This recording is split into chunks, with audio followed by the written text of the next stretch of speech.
সন্ধ্যাবেলা মহুয়া এলো তার বাড়ির সবাইকে নিয়ে।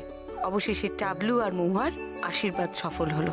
দিশা, নিপা সবাই আশীর্বাদের পরেই শ্বশুর বাড়ি ফিরে যায়। পরদিন সকালে নিপা ও অর্ণব বাড়িতে এলো, সঙ্গে করবীকে নিয়ে। নিপাদের প্রতিবেশী বল্লরী গুপ্তর বাড়িতে কাজ করে করবী। আজ সকালে বল্লরী দেবীর যোগাসন করছিলেন, এমন সময় করবী তাকে মৃত অবস্থায় পায়। বল্লরী দেবী তার ভাসুরপোর মেয়ের চিকিৎসার জন্য নিজের 7 নড়ি হাড় দেওয়ার সিদ্ধান্ত নেন। তাতে ওনার 3 মেয়ের সঙ্গে ওনার অশান্তি শুরু হয়ে যায়। ওই হাড় দিয়ে আমার রিকিয়ার চিকিৎসা শুরু হবে আবার? একবার আমার মেয়েটাকে সুস্থ করে ফিরিয়ে আনতে দাও কাকিমা। ওই হাড় আমি তোমাকে আবার করিয়ে দেবো, আমি আবার করিয়ে দেবো। এসবের কি মানে মা? হ্যাঁ, তুমি হাড়টা বড়দাকে দিয়ে দেবে? আর তোমার 3 মেয়ে থাকতে হাড় বড়দা কেন পাবে? ওরা কে তোমার? তোরা থামবি? কিভাবে মায়ের সঙ্গে কথা বলছিস? অসভ্যের মতো মুখে মুখে কথা। সে বোধ ওদের নেই ঠাকুরজি। শোনো তোমরা, যার প্রয়োজন সেই ওই হার পাবে।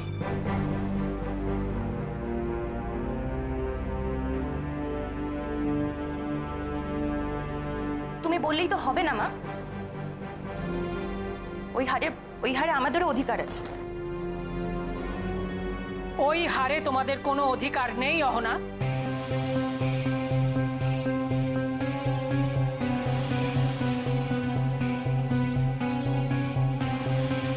আমাদেরই অধিকার? ওই হারে আমাদেরই অধিকার আছে, সেটা সবাই জানে। সেটা যদি আমি দিই তবেই, নইলে নয়। এটা তোমাদের বাপের বংশের সম্পত্তি নয় যে আইনত আমি তোমাদের দিতে বাধ্য থাকব। এটা আমার মায়ের বংশের। আর আমাকে অধিকার দেখিও না। মা, তুমি কিন্তু এভাবে আমাদের বঞ্চিত করতে পারো না।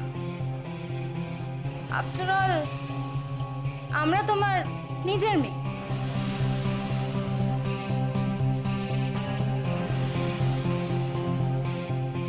আমি সব পারি।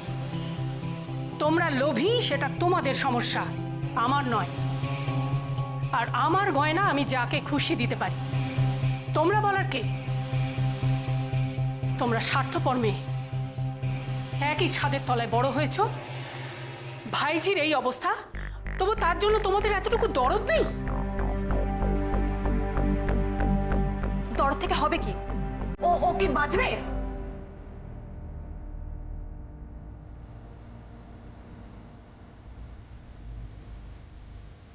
থামো। আর মুখ খোলো না তুমি। তোমাদের আমার মেয়ে বলে ভাবতে লজ্জা করছে।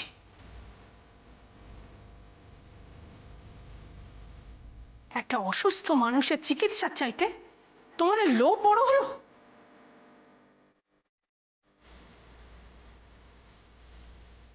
মা, তুমি শুধু দাদার দরকারটাই দেখে গেলে, আমাদের দরকারটা দেখা তো কখনো প্রয়োজনই মনে করোনি।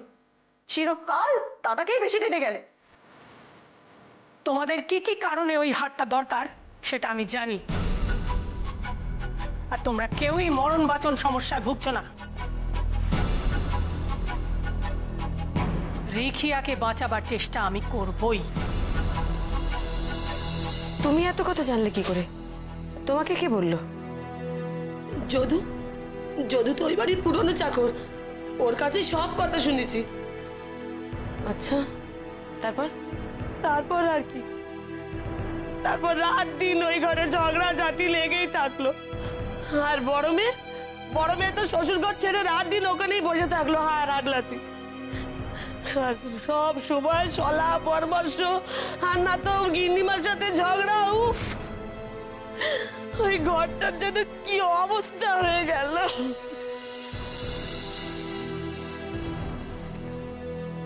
কি তুমি এখানে? আমার ঘরে কি চাই? তুমি খুব ভালো করে জানো মা আমি কেন এসেছি। মা, আমি আবারও বলছি, তুমি কিন্তু ওই হাট বড়দাকে দেবে না। আমি কি করব না করব সেটা কি তুমি বলে দেবে? মা, মা তুমি কেন করছো আমাদের সাথে এরকম? ধরে নাও আমি তোমার সৎ মা। কি? মা প্লিজ এগুলো করো না। এত দামি জিনিস নিয়ে এই ছেলে মানুষের তুমি করতে পারো না। আমি যা করেছি ভেবে চিন্তাই করেছি, সে নিয়ে আমি তোমাদের সঙ্গে কোনো আলোচনা করতে চাই না। মা মা মা মা দেখো, এটা যদি তোমার সম্পত্তি হয় তাহলে সেটার উপরে তো আমাদেরও অধিকার আছে, তাই না? এটা তো মানবে। মানতাম যদি তোমরা মানুষ হতে, কিন্তু তোমাদের আসল চেহারাগুলো দেখার পর এখন আর সেটা মানি না। অনেক বলে দিয়েছো আমাদেরকে মা, এখনো বলছি। দেখো, ওই 7 নড়ি হাটটা তুমি বিক্রি করে আমাদের 3 বোনের মধ্যে টাকাটা ভাগ করে দাও, আমরা আর অশান্তি করবো না। আর বিতানকে তুমি ওই হার দিতে পারবে না। যদি দিই তাহলে কি করবে? কি করবে তোমরা? তোমার গিন্নিমা বলেছিলেন হারটা বিতানকে দেবেন, তাতে সবার আপত্তি ছিল, আর তারপরেই ওনার মৃত্যু। এই জন্যে কি তোমার মনে হচ্ছে তোমার গিন্নিমার মৃত্যুটা স্বাভাবিক নয়? ওনার মেয়েরাই কিছু করেছে? সে আমি জানি না কে কি করেছে, তবে গত পরশুদিন গিন্নিমা কাণ্ড করেছে। আমি জানি ওই ঘরে রোজ রোজ ঝগড়া লড়াই অশান্তির থেকেই ওই কাণ্ডটি করেছেন গিন্নিমা। সবাই ডাকলেন, আমাদেরও। তাহলে বিতানের হার পাওয়া নিয়ে তোমাদের সকলের আপত্তি আছে, তাই তো?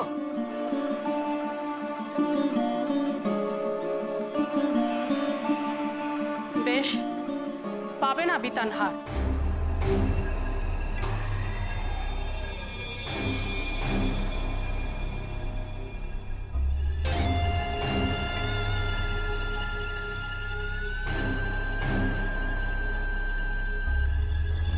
ভেবে দেখো বল্লরী, ভালো করে ভেবে দেখো। ভেবে দেখেই বলছি। কাকিমা, এটা কি বলছো তুমি? আমি এত আশা নিয়ে ডাক্তারের সঙ্গে কথা বলে এলাম, আমার আমার মেয়েটা বোধ হয় এবার।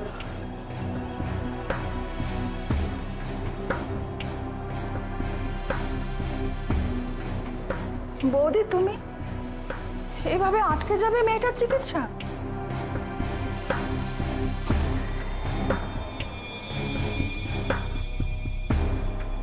কাকিমা, কাকিমা, এখন আমি কি করবো? আমি কোথায় যাব? আবার নতুন করে কথা বলবে ডাক্তারের সঙ্গে? মা, তাহলে হাতটা আমি পাবো? তুই কেন পাবি বর্দি? তুই কি মায়ের একমাত্র সন্তান নাকি? আরে বড়দি, মেজদি, আমিও আছি। ভুলে যাস না যে আমারও হাটটার উপর অধিকার আছে।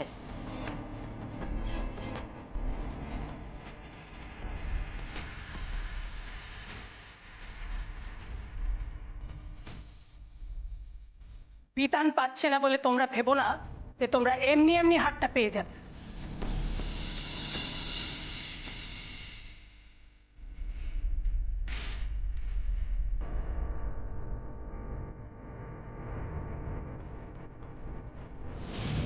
বলছে ওরা এখানে দাঁড়িয়ে দাঁড়িয়ে কি করছে? মানে এই সমস্ত পারিবারিক বিষয়ে আলোচনার মধ্যে ওদের এখানেই রাখার কি দরকার? যাও, তোমরা কাজে যাও, নিজেদের কাজ করো। না,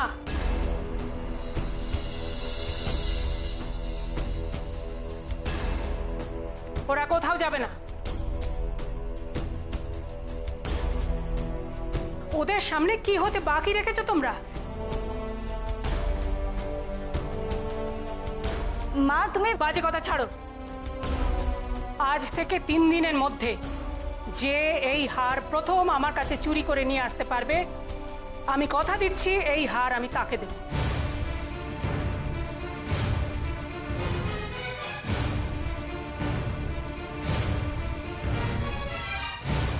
চুরি করে? বৌদি, তুমি কি বলছো? তোমার হার ওরা চুরি করবে? ভুল করছো বল্লরী, ভুল করছো। হ্যাঁ, চুরি করবে। আমি দেখতে চাই আমার ছেলে মেয়েদের মধ্যে হারের জন্য কে বেশি মরিয়া। মা, এটা কি ধরনের কথাবার্তা বলছো তুমি? মানে তুমি ওই হারটা কোথায় লুকিয়ে রেখেছো সেটা তো আমরা তো জানি না। তাছাড়া তোমার জিনিস আমাদেরকে চুরি করে কেন পেতে হবে? আমি তো সেটাই বুঝতে পারছি না। শুধু এইটুকু বলে দিচ্ছি, ওই 7 নড়ি হারটা এই বাড়িতেই কোথাও আছে।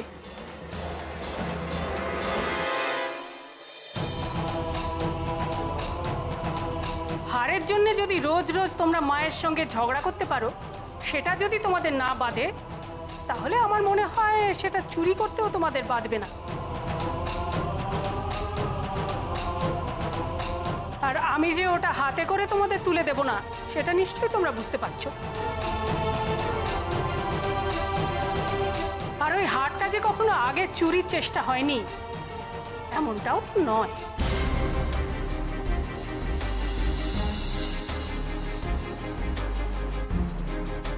আর 3 দিনের মধ্যে হার চুরি করতে না পারলে হার বিতান পাবে।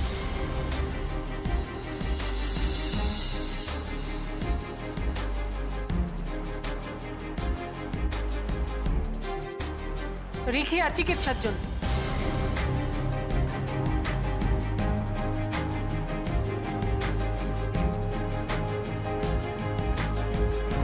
শুধু তোমরা নয়, হারটা যে চুরি করে আমার কাছে আনতে পারবে, সে যদুই হোক বা করবি, আমি কথা দিচ্ছি হারটা আমি তাকেই দেব।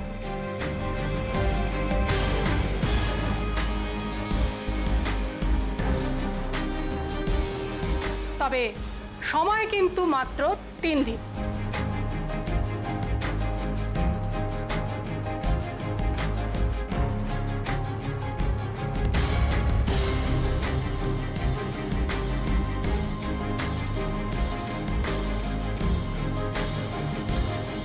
এবার তোমরা আসতে পারো।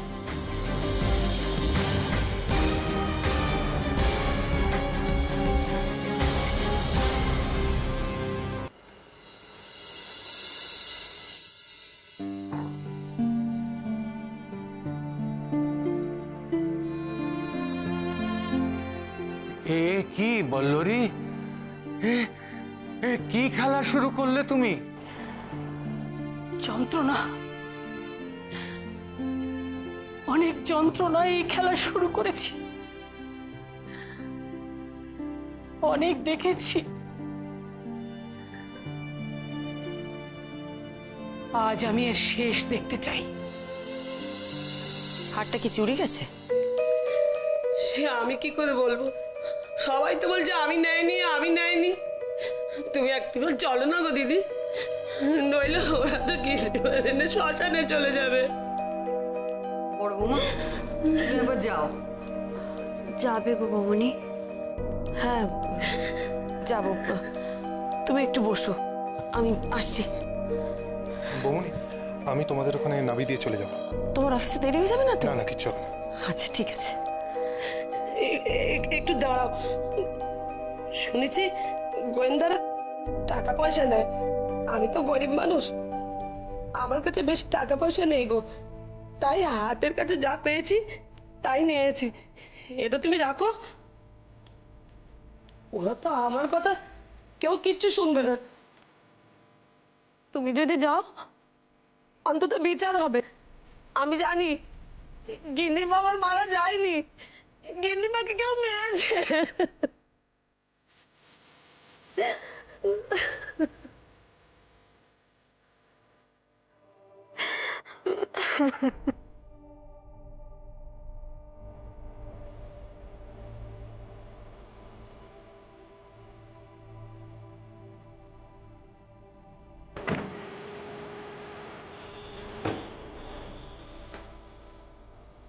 দেখাশোনার অভাবে বাড়িটার এখন এই অবস্থা হয়েছে।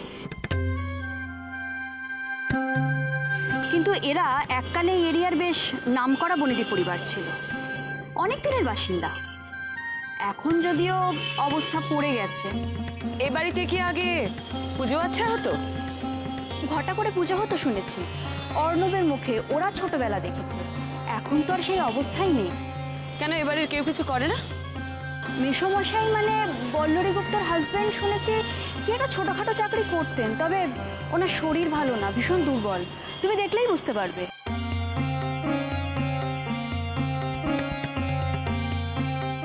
ওই বাসে করে যাতায়াতের ধকলটা নিতে পারেনি, ছেড়ে দিয়েছে।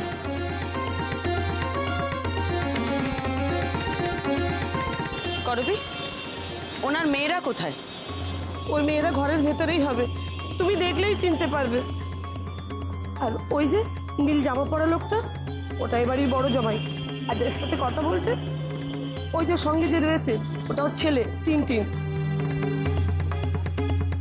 ভেতরে যাবো তো? চল।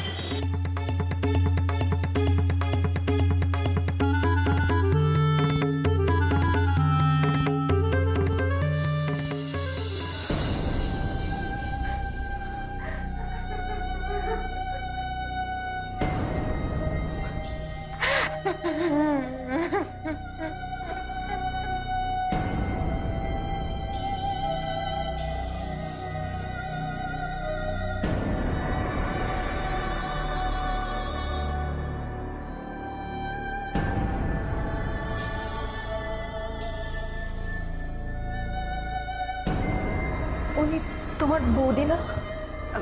হ্যাঁ, আমি আসলে ওদের বাড়িতে এসেছিলাম। এরকম একটা ঘটনা শুনলাম, ভাবলাম একবার যাই।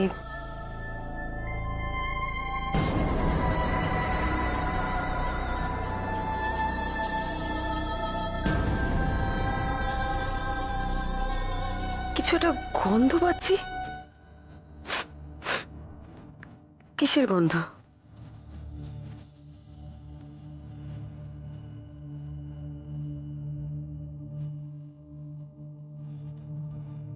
ওনার মাথার চুলটা খোলা, চুলে তেল। তাহলে কি তেলের গন্ধ?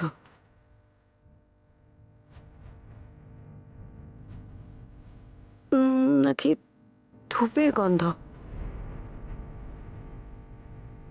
না না না, অন্য কিছু, অন্য কিছুর গন্ধ এটা।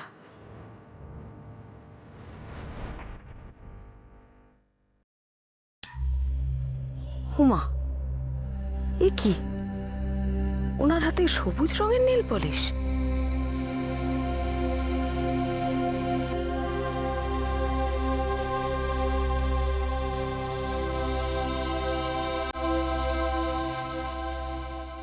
হলো না, হলো না বল্লরী, শেষ রক্ষা হলো না।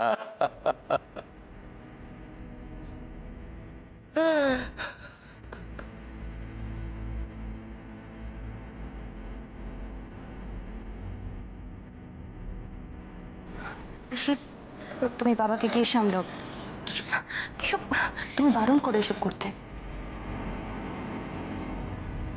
না, আমার পক্ষে দাদার সামনে গিয়ে দাঁড়ানো সম্ভব না। এটা কি করে সম্ভব? সুস্থ সবল মানুষ কি করে চলে যেতে পারে?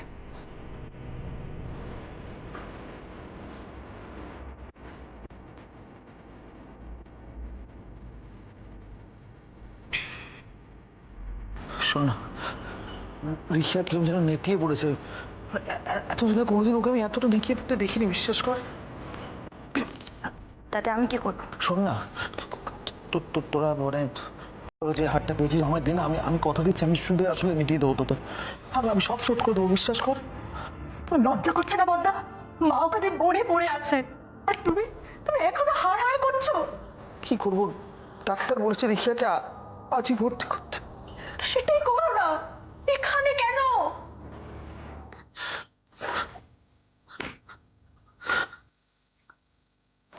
তুই আমার ক্ষমা কর কাকিমা, আমি তোর জন্য তো ধর চোখের জলও ফেলতে পারছি না।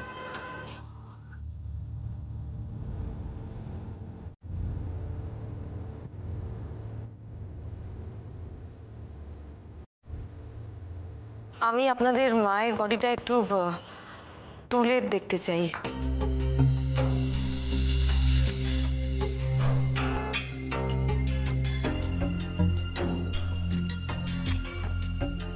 মানে আপনি হঠাৎ করে আমার মায়ের শরীরটা উঠিয়ে দেখতে যাবেন কেন?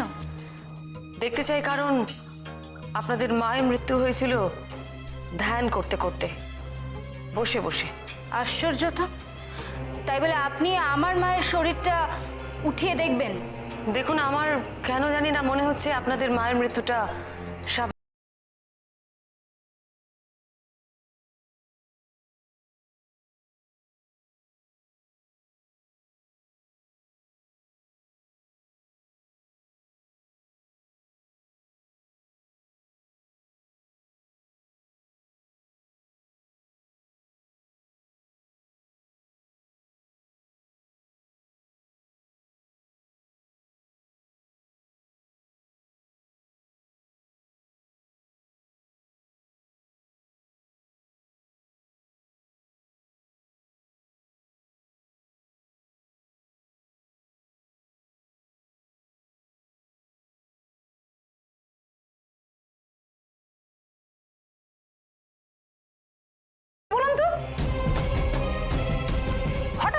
সবসময় এসে আজে বাজে কথা বলছেন?